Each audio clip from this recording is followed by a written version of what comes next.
पहला सवाल है data types can be classified as composite और नॉन कॉम्पोजिट। ठीक है, draw one line from each data type to its correct classification.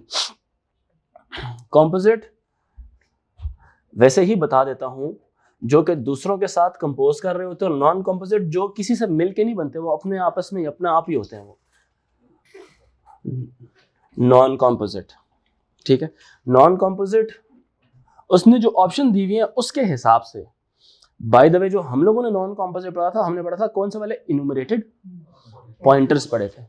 अब यहाँ पे है इंटीजर और पॉइंटर। इंटीजर किसी से नहीं मिलके बना होता।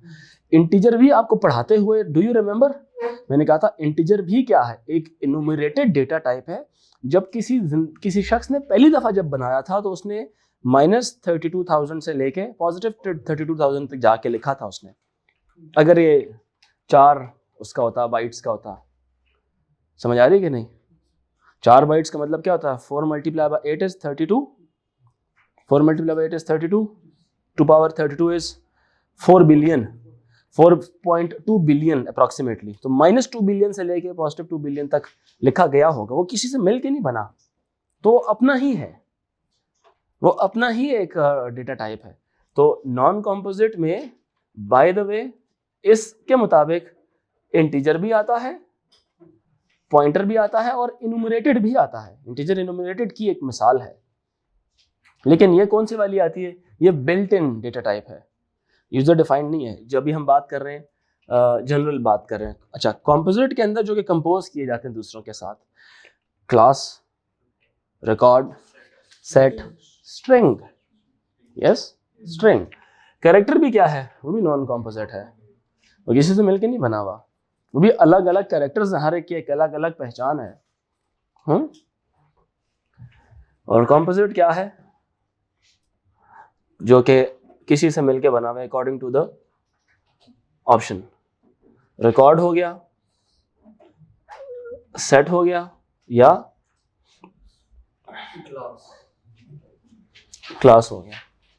ठीक है, चूंकि इतना आसान था इसलिए इसके जो 5 ऑप्शन हैं उसके 2 नंबर दिए गए हैं। ठीक है, 4 करेक्ट ऑप्शंस अगर आपकी होंगी तो 1 नंबर मिलेगा। 4 करेक्ट ऑप्शंस का 1 नंबर है, 5 करेक्ट के 2 नंबर है। ठीक है, 4 में से 3 करेक्ट किए हुए तो कोई नंबर नहीं है। A2 समझ आइए, 5 करेक्ट ऑप्शंस हैं, उनमें से 3 करेक्ट करते हैं, 2 गलत करते हैं, 1 भी नंबर नहीं मिलेगा। 4 करेक्ट करेंगे तो 1 नंबर मिलेगा। So the strictness of marks की चेक करें कि कितना स्ट्रिक्ट मार्किंग है। इवनली बैलेंस नहीं किया गया उसने। 1 भी गलत करोगे तो पूरा नंबर कटेगा, और जब 1 ठीक लिखोगे कोई नंबर नहीं मिलेगा, 2 ठीक लिखोगे कोई नंबर नहीं मिलेगा, 4 ठीक लिखोगे तब 1 नंबर मिलेगा। समझ आ रही है कि नहीं? अच्छा, नेक्स्ट क्वेश्चन इज, कहता है user defined data type time of day is declared using the following pseudo code. Type, time of day, साथ उसने 4 ऑप्शंस लिख दिए, मॉर्निंग, आफ्टरनून, इवनिंग, नाइट। तो जब 4 डिस्क्रीट वैल्यूज लिखी जाए तो ये इन्यूमरेटेड होता है। इन्यूमरेटेड मतलब न्यूमेरिक से निकला है। ये हमारा चैप्टर 1 है जो हम पढ़ चुके हैं पहले। ठीक है, ये नंबरिंग से निकला है।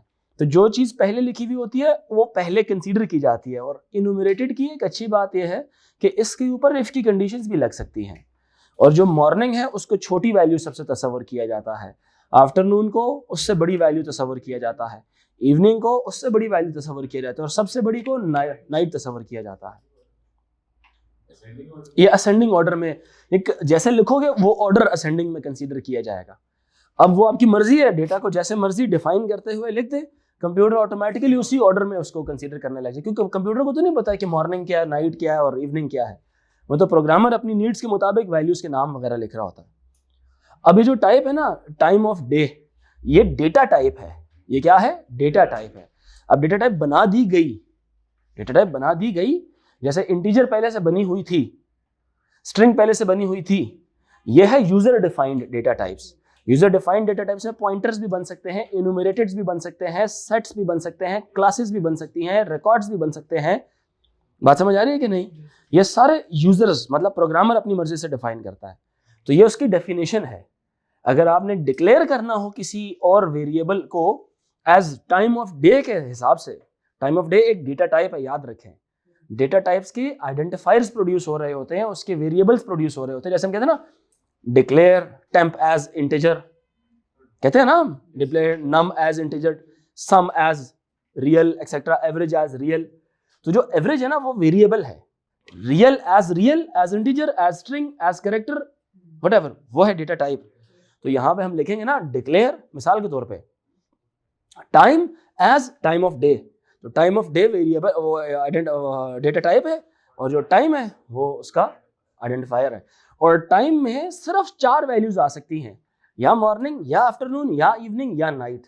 इसके अलावा कोई भी होगा तो ये वही मिसाल कंसीडर करें कि आप एक इंटीजर वेरिएबल में स्ट्रिंग डालने लग जाए, वो क्या कहेगा, वो कहेगा error, type mismatch error, type mismatch error, कि जो वेरिएबल इंटीजर का है और आप उसमें स्ट्रिंग डाल रहे हैं। समझ आ रही है कि नहीं? इंटीजर और रियल्स आपस में एक दूसरे के साथ कोरिलेट कर सकते हैं, कैरेक्टर और स्ट्रिंग को हम एक दूसरे के साथ देख सकते हैं। कैरेक्टर इंटीजर में नहीं जा सकता, लेकिन इंटीजर, सिंगल इंटीजर जो है ना वो कैरेक्टर में जा सकता है, लेकिन उसका भी तरीका है। तो कहता है कि जी identify the type of user defined data type, declared and state its classification. ये किससे ताल्लुक रखता है? तो टाइप उसकी क्या है? टाइप इनुमरेटेड है। टाइप कौन सी है? इनुमरेटेड है। और क्लासिफिकेशन क्या है? नॉन कॉम्पोजिट है, ये किसी और के साथ कंपोज नहीं कर रहा होता।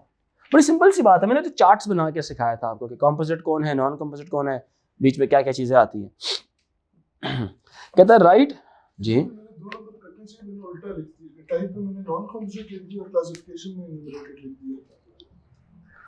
क्लासिफिकेशन में non composite user defined data type में, कोई बात नहीं, इसको नेक्स्ट टाइम ठीक कर लेना, ठीक है। अच्छा, 2 तरह के स्टूडेंट्स होते हैं ना, एक कहते हैं मेरे नंबर बढ़ते हैं और एक कहते हैं मेरे नंबर कम होते हैं, ठीक है।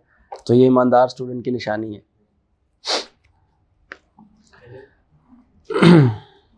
ऐसे बाय द वे बहुत कम शागिर्द होते हैं जो कहते हैं कि मेरे नंबर कम होते हैं सर, मुझे ज़्यादा मिल गए।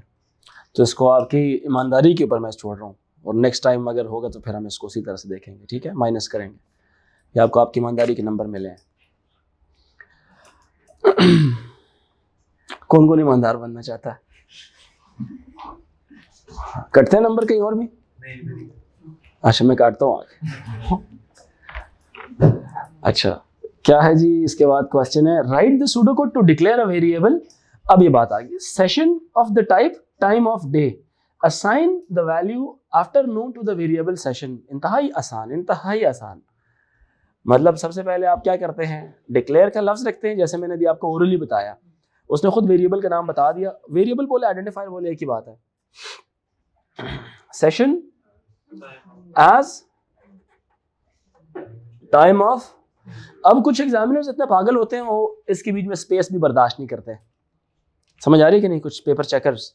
तो इसका ख्याल रखना है, जो आपका वेरिएबल होता है, टाइप हो गई या वेरिएबल हो गया, उसके बीच में स्पेसेस नहीं होती, ठीक है। तो be careful with this thing, because आप लोग अभी अपने लेवल्स के सबसे आखिरी लेवल पर हो, A2 के लेवल पर हो, तो आपकी ये सिंटैक्स की गलती या इस तरह की गलतियां एक्सेप्ट नहीं की जाएंगी। ओ लेवल्स में कोई हो तो इग्नोर कर दी जाती हैं, ठीक है। A2 में तो बिल्कुल इग्नोर नहीं होती है, ठीक है। तो ये वो एक्सपेक्टेड गलती ही नहीं है, ठीक है, ये होनी ही नहीं चाहिए, यूँ समझ लें, ठीक है। फिर सेशन को क्या देना है हमने? आफ्टरनून।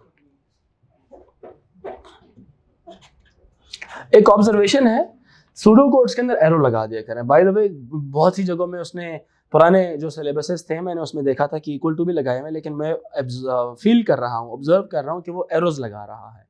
तो इससे कोई फर्क नहीं पड़ता, बट इमिटेट करें, कॉपी करें उसको कि वो क्या कर रहा है, एग्जामिनर क्या कर रहा है अपनी मार्किंग स्कीम में। तो इनफैक्ट वो एरो लगाता तो हम भी आइंदा से एरो लगाएंगे। इसके पीछे कोई रीजन नहीं है, बट वैसे एक कह लें कि एनालॉजी करने या उसको हम कॉपी कर रहे हैं इन अदर वर्ड्स। अच्छा, इसमें इन्वर्टेड कॉमास नहीं लगते होते, ये याद रखिएगा, इसमें इन्वर्टेड कॉमास नहीं लगते, बिकॉज ये स्ट्रिंग नहीं है, ये बस एक वैल्यू है जो दी जाती है। समझ आ रही है कि नहीं? नॉन कॉम्पोजिट इसी वजह से इसको जो है ना वो किया गया है, नॉन इन्वर्टेड कॉमास के अंदर डाला गया है, ठीक है। ये इसकी खास बात है, इसमें इन्वर्टेड कॉमा लगाएंगे तो कटेगा नंबर आपका, ठीक है। असाइनमेंट के लिए सिर्फ, ये बेसिकली प्रोसेस में भी लगता है एरो, हाँ प्रोसेस में भी लग सकता है। कहता है three file organization methods and 2 file access methods are shown below. Draw lines to link each file organization method to its appropriate file access method or methods. Method या मेथड्स, 2 एरोज भी निकल सकते हैं, ठीक है। अब सीरियल फाइल ऑर्गेनाइजेशन मेथड का कौन कौन सा वाला हो सकता है? सीक्वेंशियल हो सकता है, ठीक है। सीरियल का होता ही सीक्वेंशियल है, ठीक है। और सीक्वेंशियल का कौन कौन सा हो सकता है? सीक्वेंशियल भी हो सकता है और डायरेक्ट भी हो सकता है। डायरेक्ट भी हो सकता है सीक्वेंशियल का और सीक्वेंशियल भी हो सकता है, ठीक है बात कि नहीं। क्योंकि सीक्वेंशियल में हमने पढ़ा था कि उसको डिफरेंट कैटेगराइज भी कर सकते हैं। जैसे हमने सब्जेक्ट्स की बात कर रहे थे, A2 केमिस्ट्री के सारे बच्चे, तो सिर्फ केमिस्ट्री की पूरी लिस्ट आ जाएगी। एकेडमी के मैंने सारे बच्चे को रिकॉर्ड बना दिया ना, मतलब ऊपर से लेके नीचे तक, प्री ओ लेवल से लेके A2 तक, ठीक है। प्री लेवल से लेके A2 तक मैं उसमें इंडेक्सिंग करता हूं, किस तरह की? A2 केमिस्ट्री करता हूं। तो पहले उन सारों में से आएगा, पहले A2 की तरफ जाएगा without going for pre O level AS, direct A2 पे आएगा। A2 पे सीक्वेंशियली सर्च करेगा फिर उसको। तो जो सीक्वेंशियल फाइल ऑर्गेनाइजेशन होती है वो सर्चिंग के दौरान डायरेक्ट भी हो सकती है और सीक्वेंशियल भी हो सकती है। समझ रहे हैं मेरी बात कि नहीं? इसी तरह से जो रैंडम है वो क्या होती है? डायरेक्ट एक्सेस मेथड होता है, ठीक है। रैंडम क्या होती है? वो डायरेक्ट एक्सेस मेथड होता है। पार्ट बी है, कहता है कि a bank has a very large number of customers. A bank has a very large number of customers. The bank stores data for each customer. This includes, अब इसके अंदर क्या क्या चीज आती है? Unique customer number, personal data, name, address, telephone number, transactions. क्या? Transactions. अब मुझे सवाल नहीं पता, लेकिन आपसे वैसे मैं डिस्कशन करता हूं कि आगे सवाल क्या लिखा, आई डोंट नो। अब देखो, जो ट्रांजैक्शंस होंगी उसको किस तरह से ऑर्गेनाइज किया जाएगा, बताएं। उसकी फाइल ऑर्गेनाइजेशन मेथड क्या होगा? सीरियल होगा, सीक्वेंशियल होगा या रैंडम होगा? सीरियल क्या होता है? जिस तरह से जो चीज अकर कर रही होती है उसी ऑर्डर में वो सेव की जाती है। तो जो ट्रांजैक्शंस हैं वो सीरियल होंगी या सीक्वेंशियल, मतलब किसी प्राइमरी की के हिसाब से उसको ऑर्गेनाइज असेंडिंग ऑर्डर में लिखा जाएगा? बताएं मुझे। सीरियल होगा। क्यों? क्योंकि जिस लम्हे जो पैसे निकाल रहे हैं या जो डाल रहे हैं, जो डिडक्शंस हो रही हैं या एडिशन हो रही है, वो उसी सीक्वेंस में लिख रही होती है। बेशक 10 रुपए की आपकी एडिशन सब्ट्रैक्शन हुई या 10 करोड़ की एडिशन सब्ट्रैक्शन हुई, तो वो अपने डेट और टाइम के हिसाब से जो है ना वो आपकी जो बैंक स्टेटमेंट है उसमें ऐड या सब्ट्रैक्ट हो रही होती है, चेंज हो रही होती है। तो ये हमेशा सीरियल फाइल ऑर्गेनाइज हो रही है आपकी ट्रांजैक्शन वाली। अब आपने कस्टमर को अगर सेव करना है, तो अगर उसकी यूनिक क्या था? कस्टमर नंबर था और उसका पर्सनल डेटा था। आप उसके कस्टमर की जो पर्सनल डेटा है उसको अगर आप सेव करते हैं तो वो 2 तरह से सेव किया जा सकता है। सीक्वेंशियल भी आप ऑर्गेनाइज कर सकते हैं based upon its unique ID, और उसी की बेस के ऊपर रैंडम भी कर सकते हैं। मतलब किसी भी रैंडम जगह में बैकिंग स्टोर में जाके उस डेटा को स्टोर कर सकते हैं। लेकिन जब आप स्टोर करेंगे तो कोई रैंडम जगह नहीं होगी, वो ऑर्गेनाइज करने का तरीका रैंडम है।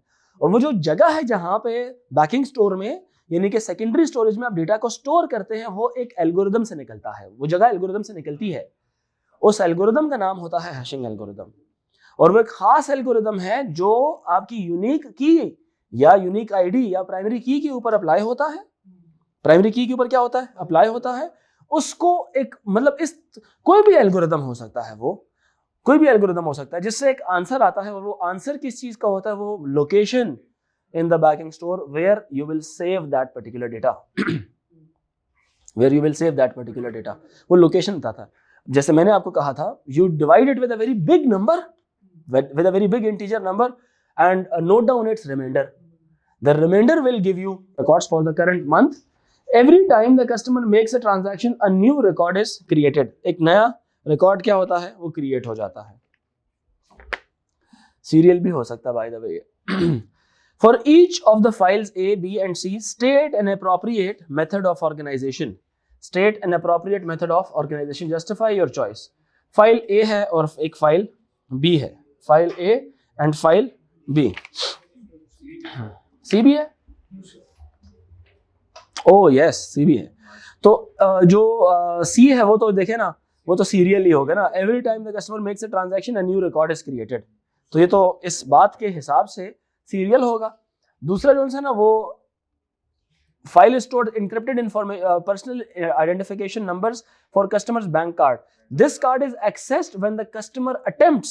ये कार्ड एक्सेस किया जाता है, चूंकि डिले तो नहीं करा सकते ना आप उस कस्टमर को, रैंडम होगा, जिस जगह में उसका डेटा पड़ा हुआ डायरेक्टली उसी जगह जाएगा, सर्च करेगा उस चीज को, ठीक है। वो जो टाइम लग रहा होता है ना, क्योंकि देखे ना पता नहीं कितने ज्यादा सारे कस्टमर्स होते हैं, कितने ज्यादा सारे कस्टमर्स होते हैं, अगर उसको सीक्वेंशियल किया जाए तो बहुत ज्यादा डिले लगता रहेगा। क्या ख्याल है? ठीक है, आपका सवाल है किस वाले में?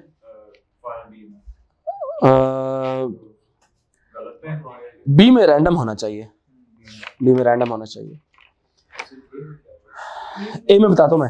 अब फाइल ए सीरियल भी हो सकता है, सीक्वेंशियल भी हो सकता है, बिकॉज ए को देखे ना दोनों हो सकती है उसके अंदर। अब फाइल स्टोर्स कस्टमर्स इन personal data, personal data sequential हो सकता है because personal data is based upon the unique customer number, unique customer identification number, unique customer number लिखा हुआ है, यस। फिर उसके बाद this file is used at the end of each month. यही फाइल इस्तेमाल की जाती है at the end of each month for the production of the monthly statement. Monthly statement क्या होती है? वो जो पैसे आना जाना लगा होता है, वो सारा का सारा सीरियल होता है। समझ आ रही है कि नहीं?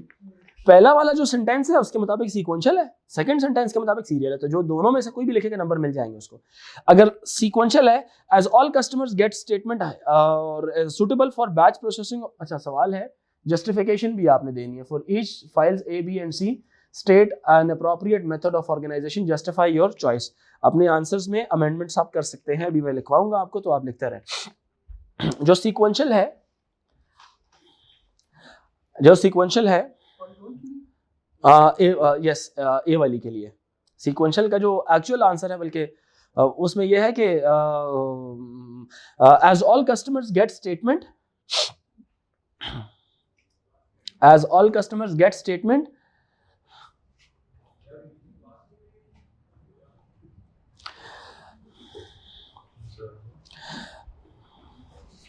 it is suitable for batch processing of the records,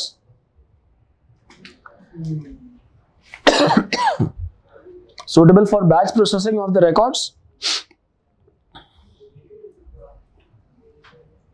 Batch processing किसको बोलते हैं? Records are processed one after the other. When records are processed one after the other, उसको क्या बोलते हैं? Batch processing बोलते हैं, ठीक है। और सीक्वेंशियल में एक ये भी हो सकती है, file organised using customers unique ID as primary key field, ठीक है। Files are organised using customers unique ID, ठीक है, ये भी उसकी जस्टिफिकेशन हो सकती है। तो 1 मार्क सिर्फ वो मेथड बताने का, ऑर्गेनाइजेशन, हाँ नहीं दिया हुआ, दिखाएं आपको नजर तो आ रहा है, दिया हुआ तो है।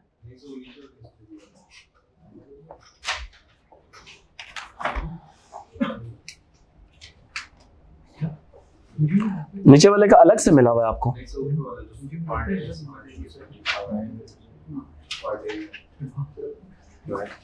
तो सेकंड ऑप्शन का आपको नहीं ना मिला हुआ। पार्ट बी का जो सा आंसर आता है, बी वाले का रैंडम आता है ना, आपने सीक्वेंशियल लिखा हुआ है उसमें।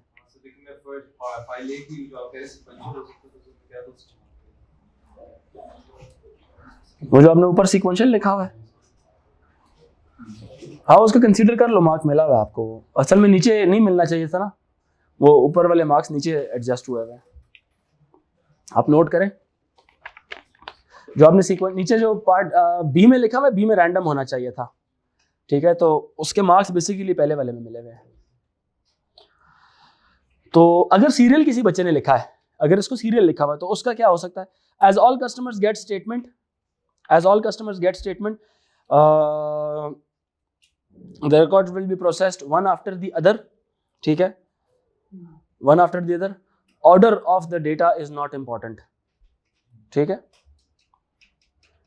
बाय द वे सीरियल नहीं होना चाहिए था, उसके कम आर्ग्यूमेंट्स बनते हैं सीरियल के, बट स्टिल किसी ने लिखा हुआ तो मार्क्स उसको मिलेंगे। अब मेनली सीक्वेंशियल बनता है। और वैसे भी एक इंसान को अकल होती है कि 3 अगर ऑप्शंस दी हुई है तो 3 में 2 दफा तो सीरियल नहीं आ सकता ना, ये 2 दफा सीक्वेंशियल तो नहीं आ सकता ना, समझा। एक रैंडम है और आखिरी है ही सीरियल, तो पहले वाला सोचें जरा, कम प्रोबेबिलिटी है, कम परसेंटेज होनी चाहिए कि अगर ये सीरियल होगा, ज्यादा चांसेस हैं सीक्वेंशियल के। तो जरा उसको निगाह से देखो कि सीक्वेंशियल में कैसे फिट इन होता है। तो आंसर को अगर फिट इन होता है ना मोर देन 70% भी चांसेस हो रहे हैं तो सीक्वेंशियल लिख देना, वो टेक्निकली वैसे ही करेक्ट माना जाएगा। ठीक है बात कि नहीं? ये वो स्मार्टनेस जिसको कहते हैं, पेपर को सॉल्व करते हुए जो स्मार्टनेस होती है, आप देखते हैं एग्जामिनर को सोच रहे हैं कि वो कैसा सवाल दे रहा है, समझ रहे हैं कि नहीं? वो कभी भी ऐसे नहीं देगा, पूरे सारे पास पेपर्स उठा के देखना, सीक्वेंशियल रैंडम नहीं देगा। 2 ऑप्शन दी हुए तो उसमें चॉइस हो सकती है कि एक रैंडम है तो दूसरा पता नहीं सीरियल होगा या सीक्वेंशियल होगा, किसी को नहीं पता। लेकिन जब 3 ऑप्शन दी तो तीनों को फिट इन होना है। दरमियान वाली तो पक्की रैंडम है और आखिर वाली तो पक्की सीरियल है, तो पहले वाली क्या होनी चाहिए? सीरियल भी हो सकती है और वो रैंडम भी हो सकती है। तो ये वो स्मार्टनेस है जो ओवर टाइम आप डेवलप कर रहे होते हैं अपने अंदर ऑब्जर्वेशन से। मेरी बात अंडरस्टैंड कर रहे हैं कि नहीं? वेल, अगला कौन सा वाला है जो जी दिखाओ।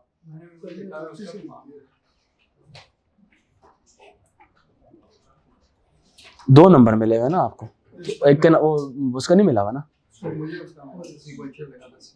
नीचे जो आपको जस्टिफिकेशन का मार्क मिला हुआ है उसका काटा मारा हुआ है उसने, आप नोट करें, नजर आ रहा है वो सीक्वेंशियल पे क्रॉस लगा हुआ है। वो तो मैंने खुद किया था। तो वो उन्होंने वो खुद नहीं मारा होगा क्रॉस, बस नंबर आपको सिर्फ नीचे जस्टिफिकेशन कर दिया होगा। जस्टिफिकेशन होता है अक्सर औकात इंसान की ठीक होती है, ऊपर आपने गलत लिखा होता है। अच्छा, बी में क्या है? कहता है a file that stores encrypted information, encrypted personal identification number for customer's bank card. The file is accessed when the customer attempts to withdraw cash at a cash machine. Random है ये। अच्छा, इसमें क्या होता है? रियल टाइम ट्रांजैक्शन प्रोसेसिंग होती है इसमें। पहली बात, रैंडम है, रियल टाइम ट्रांजैक्शन प्रोसेसिंग होती है। Requires fastest access of data, no need to search through each records, no need to search through each records, ठीक है, डायरेक्ट उसमें से पैसे निकलते हैं। टाइम का मैंने कहा था फास्ट एक्सेस चाहिए होती है, सर्चिंग करता रहेगा तो हर दफ़ा 3-4 मिनट इंतज़ार करना पड़ेगा। और आपको पता है एटीएम में 3-4 मिनट बहुत बड़ी टाइम इंसान को लग रहा होता है ना, क्योंकि वैसे ही पाकिस्तान जैसे मुल्क में एटीएम के अंदर जाते हुए डर ही लग रहा होता है कि बाहर जाऊँगा तो कोई गन ना रख ले, ठीक है। तो आप प्रिटेंड कर रहे होते हैं कि मैंने तो इतने ज़्यादा सारे पैसे नहीं निकाले, और कुछ लोग होते हैं पैसों को ना डिस्ट्रीब्यूट करके तरह तरह की पॉकेट्स में डाल रहे होते हैं कि अगर पकड़ा भी गया तो कहूँगा ये 150 रुपये निकाले मैंने बीच में से। हाँ, 500 मिनिमम निकलते हैं, लेकिन तो जनरल बात बता रहा हूँ। फिर उसके बाद आ जाते हैं जी तीसरा वाला, वो तो सीरियल ही होगा। Each new record is appended at the end, transactions are recorded in chronological order, ठीक है। और file reorganisation is not required for each new record that is added at the end, ठीक है। No need for the records to be sorted, आसान अल्फाज में उसको sorting की जरूरत नहीं पड़ती है, ठीक है। मैं अब उसकी तरफ आ जाता हूँ। कहता है in a particular computer system real numbers are stored using floating point representation with 12-bit mantissa and 4-bit exponent.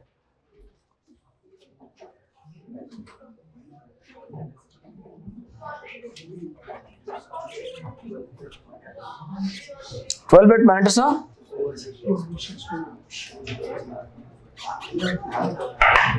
4-bit exponent, 2's complement form for both mantissa and exponent. ये 2's complement में ही आता है। क्यों 2's complement में आता है? क्योंकि theory support ही 2's complement करती है, 0-1 या 1-0 वाली बात समझ आ रही है कि नहीं? तो ये ना भी लिखे तो मैंने भी सोचा कि ये तो हमेशा होता ही है, बट वो स्टिल वो क्लैरिफाई करता है हर पेपर में, ये 2's complement इस्तेमाल करेगा, ठीक है। कहता है कि जी calculate the denary value of the floating point number, दो की इसने बताई हुई है। पहले तो मेरा सवाल है, क्या ये नॉर्मलाइज्ड है? 4 zeros है, फिर क्या है? 2 ones है, और एक्सपोनेंट क्या है इसका? 0-1-0-1। एक्सपोनेंट हमेशा इंटीजर फॉर्म में लिखा जाता है और मैंटिसा हमेशा डेसिमल फॉर्म में लिखा जाता है। डेसिमल मेंशन नहीं करते, बट ये अंडरस्टूड होता है कि पहली डिजिट के बाद इसका डेसिमल मौजूद होता है, ठीक है।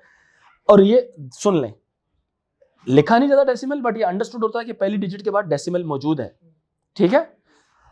ये डेसिमल पॉइंट होता है, मतलब डेसिमल नंबर होता है, और ये क्या होता है आपका? इंटीजर पार्ट होता है। साइंटिफिक नोटेशन में करते थे ना हम, याद आ रहा है कि नहीं, वो जो मैथ्स में करते थे आप, a multiply by 10 power n लिखते थे, जिसको लिखते थे ना मैथ्स में साइंटिफिक स्टैंडर्ड फॉर्म। a की लिमिट बता सकते हैं क्या होती थी? a कहां से शुरू हो सकता था? a must be no greater than equal to no 1 and less than 10। Standard form में a must be greater than equal to 1, like it must be 1 या 1 point something, it shouldn't be 0 point something, वो नहीं हो सकता, वो wrong होता है उसका फॉर्मेट। 10 भी नहीं हो सकता, वो 9 point something हो सकता है। 10 को 2 डिजिट्स आ जाएंगे, तो डेसिमल से पहले एक डिजिट होना चाहिए। तो यहाँ पे भी क्या डेसिमल से पहले एक डिजिट कंसीडर कर लिया जाता है, क्या ख्याल है? ठीक है, इसलिए डेसिमल से पहले एक डिजिट कंसीडर किया गया।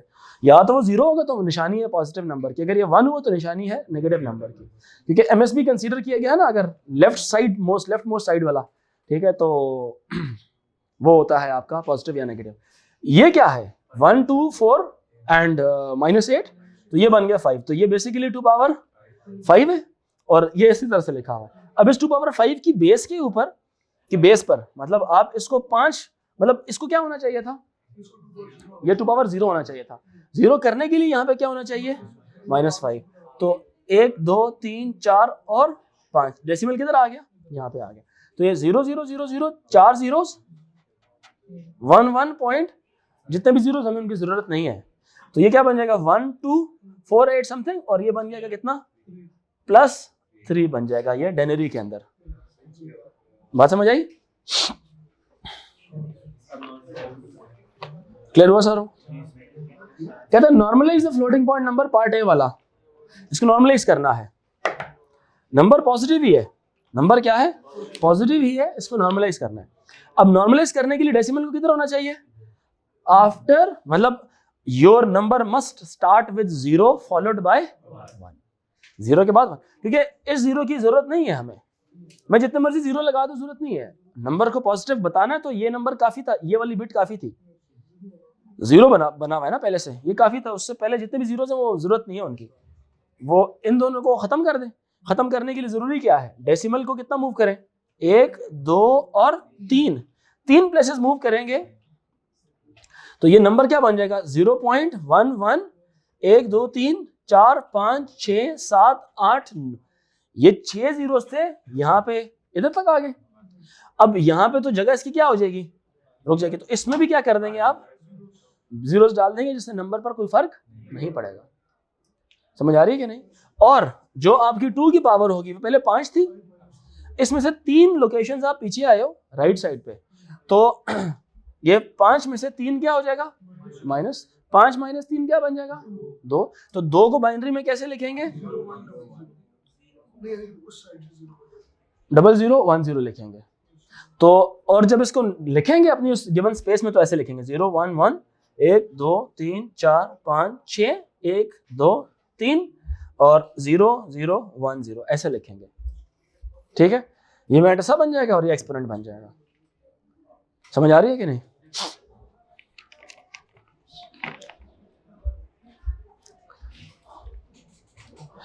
Describe one problem that could occur when the floating point numbers are normalized. जब ये नॉर्मलाइज किया जाता है तो क्या प्रॉब्लम आ सकती है?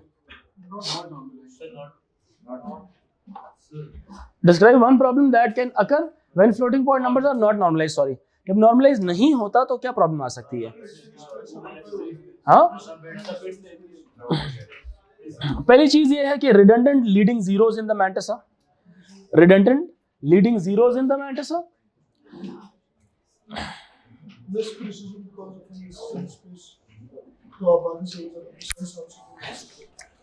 Precision is lost.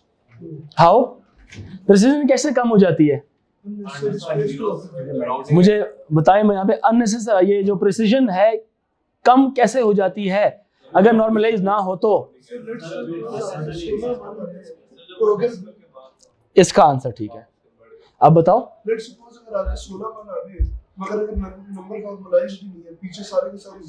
Yes yes, जैसे यहाँ पे देखें ये नॉन नॉर्मलाइज था, ठीक है।